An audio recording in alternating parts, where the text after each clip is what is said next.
Ever wonder which private applications your users are accessing, or whether your access policies are working as intended? CloudConnexa's Access Visibility analyzes traffic flow logs to show what was accessed, who accessed it, and whether the traffic was allowed or blocked. To get started, choose a traffic source and a traffic destination.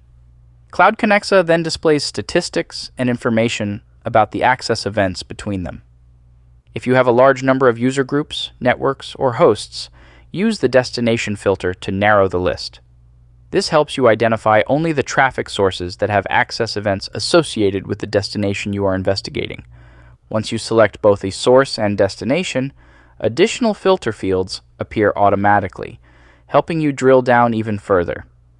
You can use Access Visibility to verify access groups and per-app firewalls, discover internal applications without access policies, investigate blocked traffic, identify internet gateway usage, and troubleshoot unexpected routing issues.